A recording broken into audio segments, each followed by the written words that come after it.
Hi friends, welcome to Jeeva's Garden.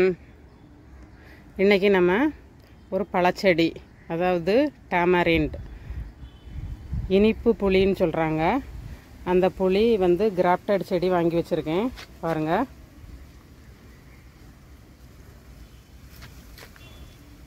இது பெரிய ஒரு மரமாவே இருக்கு கொஞ்சம்.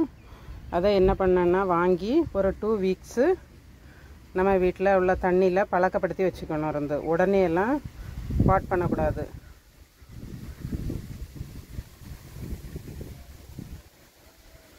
இதுக்கு நான் ஒரு 22 வந்து அதாவது பெரிய பாட் ஒன்று வாங்கியிருக்கேன். அதில் வந்து பாட்டத்தில் இருக்க ஹோல்லெல்லாம் நம்ம உடஞ்ச தொட்டியில் உள்ள துண்டு பாருங்கள், இந்த துண்டு இருந்துச்சுன்னா அதில் போட்டு அதுக்கு மேலே பேபி சிப்ஸு, அதாவது இது நம்ம கன்ஸ்ட்ரக்ஷனுக்கு யூஸ் பண்ணுவோம்ல, அந்த சின்ன கருங்கல்ல உள்ள தூள் சொல்ல முடியாது, வந்து ஜல்லி போல் சின்ன பேபி சிப்ஸையும் அந்த ஒவ்வொரு கார்னரையும் போட்டு வச்சிட்டோம்னா நமக்கு வந்து தண்ணி ஈஸியாக ட்ரைன் ஆயிரும். எப்போவுமே நான் வந்து பாட்டிங் மிக்ஸு ரெடி பண்ணது போல் நம்ம தொட்டியில் செடி வைக்க சொன்னோம் ரொம்ப கேர்ஃபுல்லாக இருக்கணும். ஏன்னா மழை நேரத்தில் நமக்கு தண்ணி தேங்கிட்டுனா நம்ம செடி அழுகி போகும். அப்போ ஈஸியாக தண்ணி ட்ரைன் ஆயிரும். அதனால தான் நான் வந்து அந்த பேபி சிப்ஸும் போட்டு அந்த ஓட்டு துண்டும் வச்சிடணும். அப்போ தான் ஈஸியாக ட்ரைன் ஆகும். அதுக்கு மேலே நம்ம கரும்பு சக்கையை போட்டுடலாம். பாருங்கள், கரும்பு சக்கையை போட்டுடலாம். அதுக்கு மேலே என்ன பண்ணணும்னா நம்ம கார்டனில் பெருக்கி வச்சுருக்க குப்பையெல்லாம் அதுக்குள்ளே கொட்டிடலாம்.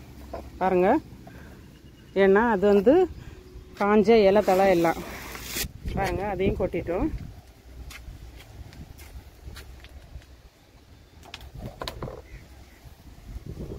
இனி என்னோட பாட்டிங் மிக்ஸ், அந்த மிக்ஸை அதுக்கு மேலே போட்டு ஃபில் பண்ணிடணும். இப்போ நம்ம அதில் இருக்க கவரை எடுத்து தொட்டிக்குள்ளே பிளான்ட்டை இப்படி வச்சுட்டு நமக்கு இந்த சைடெல்லாம் லைட்டாக வந்து தட்டி விடணும் இந்த மண்ணெல்லாம். பாருங்கள், அப்படின்னா ஈஸியாக நமக்கு வேர் கொடுக்கும்.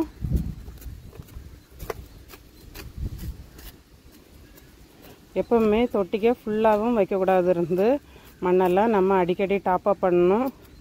அந்த மண்ணை வந்து மேல் மண்ணை கிளறி விடணும். அதனால் இது பாருங்கள், இதில் இருந்து தான் ஒட்டு போட்டிருக்காங்க.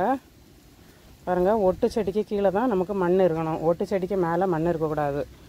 ஓகேவா? இதுதான் என்னோடய பாட்டிங் மிக்ஸு. பாருங்கள் எவ்வளோ பிளாக்காக இருக்குது. இதில் நிறைய பொடி மண்புழு நிறைய இருக்குது. இந்த மண் போட்டோன்னா நமக்கு சீக்கிரம் காய் வரும். நான் அப்படி உங்களுக்கு நிறைய மைக்ரோ நியூட்ரியன்ட் ஃப்ரூட்டு காய் வந்ததை நான் உங்களுக்கு போட்டிருக்கேன். இதுவும் காய் வந்த உடனே நான் உங்களுக்கு அப்லோட் பண்ணுவேன்.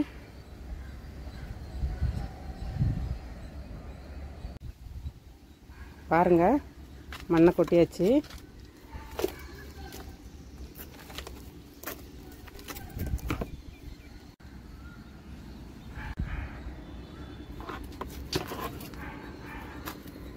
இதை நல்லா விரிச்சு விட்டுட்டு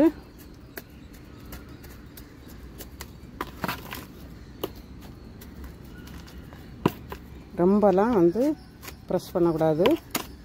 ஏன்னா ஏர் போகணும், நமக்கு புது வேரெல்லாம் வரணும்.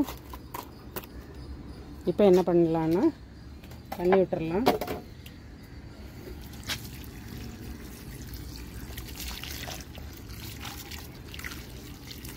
பாருங்கள், கிராஃப்டிங்க்கு மேலே தான் மண் போட்டிருக்கோம். நம்ம இன்னும் வந்து ஒரு 2 இன்ச்சுக்கு நம்ம மண் போடலாம். ஆக்சுவலாக இப்படி வச்சுட்டு நம்ம நிழலில் வச்சிடலாம். உங்களுக்கு காய்ச்சதும் நான் ஒரு வீடியோ அப்லோட் பண்ணுறேன். இந்த வீடியோ பிடிச்சிருந்துன்னா லைக் பண்ணுங்கள், ஷேர் பண்ணுங்கள், சப்ஸ்கிரைப் பண்ணுங்கள். Thank you friends.